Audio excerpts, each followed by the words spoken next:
नमस्कार मित्रों, आइए संस्कृति धर्म यात्रा यूट्यूब चैनल पर आप सभी मित्रों का हार्दिक स्वागत है।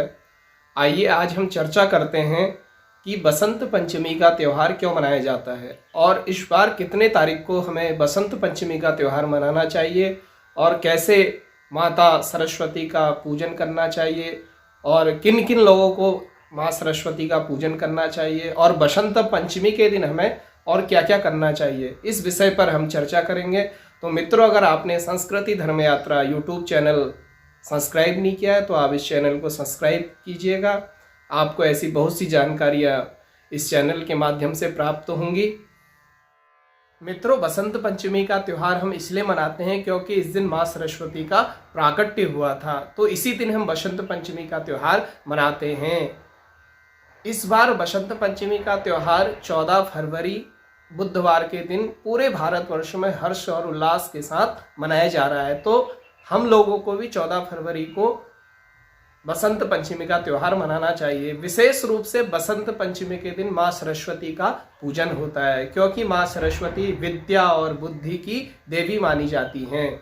और अगर हम बसंत पंचमी के दिन माँ सरस्वती का पूजन करते हैं तो माँ सरस्वती हमें विद्या, बुद्धि और विवेक का आशीर्वाद देती हैं। और विद्यार्थियों को बसंत पंचमी के दिन माँ सरस्वती का पूजन अवश्य करना चाहिए, तो इसलिए हम सभी को 14 तारीख के दिन माँ सरस्वती का पूजन अवश्य करना चाहिए। ऐसी बहुत सी कथाएं आती हैं कि बसंत पंचमी क्यों मनाई जाती है, क्योंकि बसंत पंचमी का अर्थ है बसंत ऋतु भी इस दिन से प्रारंभ होती है। हमारे वहाँ एक वर्ष में 6 ऋतुएं मानी जाती हैं, तो जो प्रथम ऋतु है वह बसंत पंचमी है और बसंत ऋतु को ही ऋतुओं का राजा माना जाता है। इसी दिन से बसंत ऋतु भी प्रारंभ होती है, तो इसीलिए बसंत पंचमी का त्यौहार हम लोग हर्ष और उल्लास के साथ मनाते हैं। मित्रों, पौराणिक मान्यता है कि सृष्टि के रचयिता ब्रह्मा जी ने जब सृष्टि की रचना की तो बहुत से जीवों को प्रकट किया, बहुत से मनुष्यों की रचना की, बहुत से जीवों की रचना की, तो तब उनके पास किसी भी प्रकार का शब्द नहीं था। पूरी प्रकृति शांत थी, पूरा वातावरण शांतमय था। तो जब ब्रह्मा जी ने देखा कि सारा वातावरण शांत है तो अपने कमंडलू से जल लिया और पृथ्वी पर छिड़का।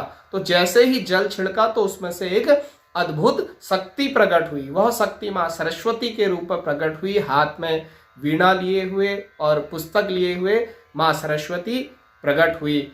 सरस्वती को ब्रह्मा जी की पुत्री भी माना जाता है क्योंकि ब्रह्मा जी ने ही सरस्वती को प्रकट किया।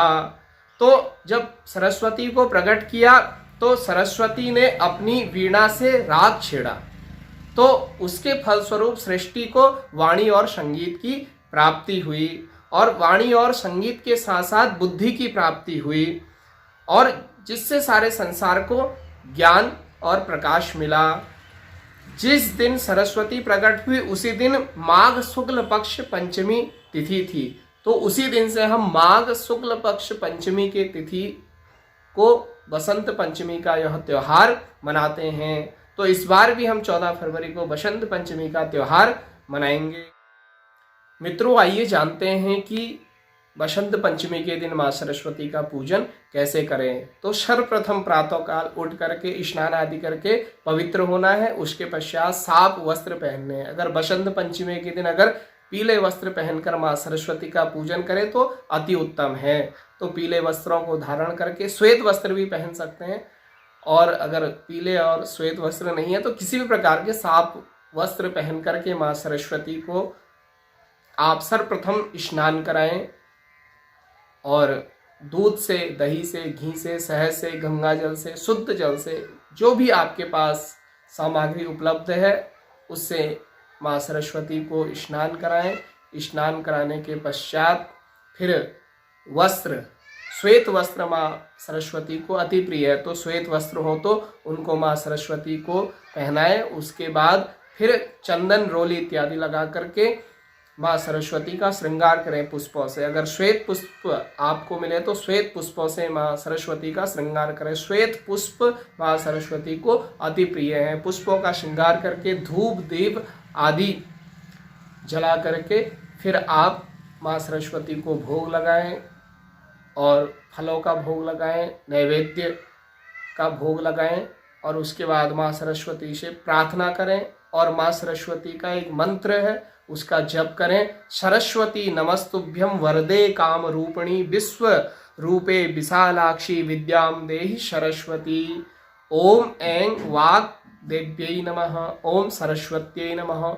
इन मंत्र का जप करें। अगर आपसे बड़े मंत्र नहीं जप हो सकता है तो आप छोटे मंत्र से जप करें। ओम सरस्वत्यै नमः, ओम ऐं वाग्देव्यै नमः। इस मंत्र से भी आप सरस्वती माता का पूजन कर सकते हैं और जप कर सकते हैं। उसके बाद माँ की आरती करने के पश्चात फिर माँ से प्रार्थना करें कि हे माँ हमें सद्बुद्धि, सद्विवेक, सद्विचार प्रदान करें, क्योंकि माँ सरस्वती विद्या की देवी है और संगीत की देवी है। और इस दिन जो संगीतज्ञ हैं वह अपने वाद्य यंत्रों का भी पूजन करते हैं। हमारे पूरे भारतवर्ष में जितने भी संगीतज्ञ हैं वह बसंत पंचमी के दिन अपने वाद्य यंत्रों का पूजन करते हैं, पुस्तक का पूजन करते हैं, क्योंकि माँ सरस्वती विद्या की देवी है, वाणी की देवी है। जो हम ये बोल रहे हैं वह माँ सरस्वती की कृपा से ही बोल रहे हैं। तो इसलिए हमें उस दिन अपने वाद्य यंत्रों का पूजन करना चाहिए और अपने पुस्तकों का पूजन करना चाहिए। विशेष रूप से विद्यार्थियों को माँ सरस्वती का पूजन अवश्य करना चाहिए। जो विद्यार्थी अगर पढ़ने में कमजोर हैं तो उन बच्चों को माँ सरस्वती का पूजन बसंत पंचमी के दिन अवश्य करना चाहिए और माँ सरस्वती के मंत्रों का जप करना चाहिए। ओम सरस्वत्यै नमः, ओम ऐं वाग्देव्यै नमः। और माँ सरस्वती की उपासना बसंत पंचमी के दिन अवश्य विद्यार्थियों को अवश्य करनी चाहिए, क्योंकि माँ सरस्वती विद्या और बुद्धि की देवी हैं, वाणी की देवी हैं। तो इसलिए इस प्रकार से आप माँ सरस्वती का पूजन करेंगे तो माँ सरस्वती आपको सद्बुद्धि, सद्विवेक, सद्विचार प्रदान करेंगे। तो आप सभी को बसंत पंचमी की बहुत बहुत शुभकामनाएं। अगर आपको यह वीडियो अगर अच्छी लगी हो तो आप संस्कृति धर्म यात्रा यूट्यूब चैनल को सब्सक्राइब करें, लाइक करें और कमेंट करके बताएं कि आपको यह वीडियो कैसी लगी। धन्यवाद मित्रों।